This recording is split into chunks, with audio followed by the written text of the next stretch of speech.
Warahmatullahi wabarakatuh. Apa kabar korang semua sihat? Terima kasih kerana klik video kecil itu. Jangan lupa like, comment, subscribe. Okay, hari ni saya nak buat video. Semalam saya tengok cerita Pak Su Amara. Okay, semalam dah episod ke-10. Wow. Okay, episod 9. Si Pak Su dengan si Miza sudah agak macam, dia tak lagi Pak Su. Dia bukan lagi Pak Su, teacher. Dia dah jadi awak saya. Dan si Miza pun dah resmi lafaz talak di hadapan mahkamah. Tapi itulah, dia menipu kan. Saya tahu macam mana drama ni. Dia menipu kan, dia kata tak mengandung kan, tapi sebenarnya dia dah mengandung.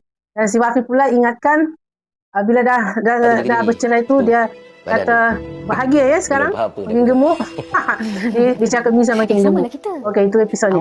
Dan seperti biasalah, Miza dengan jadi cikgu di tadika, Amara dengan mengantuk-mengantuknya, si Wardah dengan orang yang tak nak membantu langsung di rumah, dia langsung tak nak macam apa-apa pun, tak mau. Macam episod semalam, dia dah dari shopping, dibelikan handbag apa jam sebagainya, tapi bila si Wafi minta tolong ambilkan air, dia tak mau. Marah si Wafi. Saya dah habis beribu-ribu belanjakan awak, takkanlah nak suruh ambilkan air pun tak mau. Lepas tu, disiap bandingkan lagi dengan si Miza. Si Miza dulu, saya duduk je, dia datang bagi air lah, macam-macam. Tentulah. Wardah cakap, awak jangan lupa ya, awak yang buang si Miza dari hidup awak. Cakap, salah tu. Bukan abang yang buang Miza, tapi Miza yang buang abang. Apa dia muka kau? Bukan main dulu, baby-baby kan. Dah kahwin, apa dia muka kau? Dan si Pak Su, dia kan, si Miza kan dalam tempoh edah. So, dia tak boleh ke mana-mana. So, si Pak Su apa lagi? Dia bawa penjual-penjual tu masuk ke dalam tempat si Miza. Apa-apa si Miza nak, dia dapat. Macam baju lah, apalah. Baju dia kan sudah dibakar. Si Wafi sudah bakar. Episod 9, dia bakar baju-baju si Miza. Lepas tu, yang si Miza bawa pun, yang masa dia keluar rumah tu, dia pun bakar juga. Sebab dia cakap, semua kenangan daripada si gemuk. Panggil si Wafi gemuk. Okey, itu episod ni. Dan episod semalam, episod 10, ya Allah. Kasihan si Amara. Dia kena kurung, dia tak boleh pergi sekolah sebab dia sudah lempang, mati dia sudah lempangkan. So, dia bengkak di sini. Lepas tu, dia tak bagi Amara pergi sekolah. Dia acak-acak lah konon, baik di rumah. Apa yang Amara nak, dia bagi supaya si Amara tidak memberontak lah. Padahal sebenarnya, dia sudah kena lempang. Dan bila si Pak Su mau jumpa si Amara pun, mak tiri dia tak bagi. Dia kata Amara kena penyakit inilah yang menular lah, tu tak boleh jumpa orang lah. Padahal dia dikurung dalam bilik.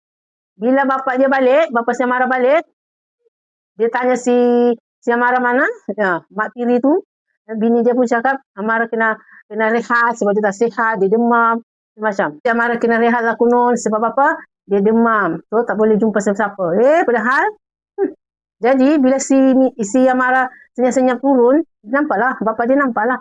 Ini kenapa, ini lebam, ini kenapa. Dia cakap, dia tak cakap apa-apa lah. Tapi bini dia cakap, dia ni degil. So dia lempang dia.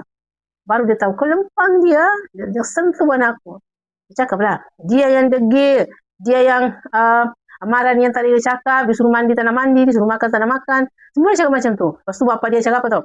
Okeylah, dalam itu, saya minta maaf, buatlah. Macam mana awak didik dia, buatlah. Oh, kau apa lagi? Bila laki dia cakap macam tu, si Sofia ni suka-suka hati lah.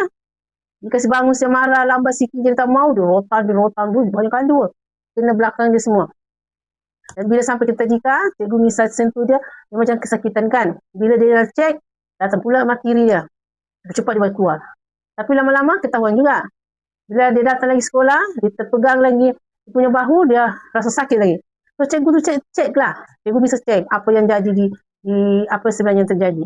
So, bila dia tengok, kau berbirat tu, belakang-belakang sini semua. Apa lagi? Bisa call lah si Pak Su. Bila call si Pak Su tahu, dia pergi rumah abang dia lempang, dia belasah abang dia. Oh, dahsyat kan Pak Su? Dan ni dia melembut je. Bila part-part yang si Amara kena dia, abang dia sendiri dia lempang tau. Abang dia lempang, lepas tu cakap dengan abang dia jangan bagi perempuan tu jumpa Amara, call Amara. Marahlah si Sofia dipanggil perempuan tu. Lepas tu si Pak Su kata, jangan banyak cakap. Kalau cakap lagi sumbat kalau dalam penjara. Abang dia merayu tau.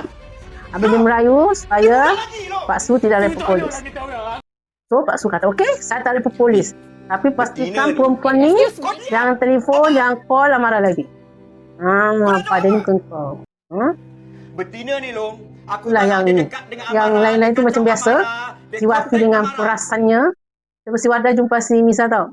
Jumpa si Misa, dia cakap si Wafi ni nak balik kepada Misa. Lepas tu Misa kata, saya takkan balik dengan dia. Lepas tu dia cakap, buatlah apa yang Wafi nak. Macam mana saya buat dulu, buatlah. So dia ajarlah pukul sekian-sekian, mesti sekian-sekian. Wafi ni perasan weh. Perasan. Dia nak macam dia ni yang terpaling handsome di dunia ni. Terpaling baik, terpaling kaya rasanya. Dia selalu cakap dengan si Misa. Apa-apa yang ada pada Misa pun semua dia berikan. Perasannya. Saya tahu Pak Su tu lagi ni. Lagi yang berberat dengan ni. Lagi caring dengan si Misa. So, aku rasa kan aku nak balik dengan si Wafi. Sebenarnya si Misa kata Wafi tu okey sebenarnya. Yang tak okey tu mak dia. Mak dia tu semua kalau boleh hingga mangkuk yang si Wafi dah guna pun dia tak boleh angkat. Kena basuh tangan tu kena disediakan. Kata itu semua mak dia punya kerja. So pastikan sebelum mak dia tu nampak kalau si Wafi balik, dia akan buang je stoking dia, dibuang ke mana-mana. Itu perangai suami macam macam tu punya perangai suami. Sorry lah ya. Stokin tau dibuang je merata-rata. La ilaha illallah. Dunia realiti macam ni. Hai bye-bye lah. Melampau. Tak kira lah bini kau di rumah saja pun. Takkanlah sampai macam tu sekali. Bini kau betul-betul jadi bibio. Nahi dan nasi apa segala macam tu okey lah. Tapi kalau sampai stokin pun kau nak baling-baling merata-rata je. Sebabkan ada isteri kau yang kutip satu-satu nanti. Lempang weh. Kalau si bekas ex Pak Su balik tu, kita tak tahu adakah Pak Su masih tetap dengan pendirian dia ataukah dia masih sebenarnya menyintai bekas kekasihnya. Sebab tu susah untuk dia membuat keputusan sebab mak dia selalu tanya tahu macam mana. Dah tahu ke jawapan perasaan dengan si Misa tu macam mana? Dia cakap tak tahu. Sebenarnya si Misa pun dah suka dengan Pak Su. Tapi itulah. Bila Pak Su selalu cakap apa yang Amara suka, dia pun suka. Apa yang Amara sayang, dia pun sayang. Mungkin Cikgu Misa pun dah macam, sebenarnya ni suka aku ke? Ataupun disuka sebab Amara. Mengamuk semalam, lari betul daripada watak Pak Su yang sopan santun, lemah lembut dengan Amara. Okeylah, so kita tunggulah. Ini dah episod 10 tapi masih belum meledak-meletup. Saya tak tahu bila nak meledak-meletup drama ni. Okay, so itu sajalah guys. Assalamualaikum warahmatullahi wabarakatuh. Jangan lupa like, comment, subscribe.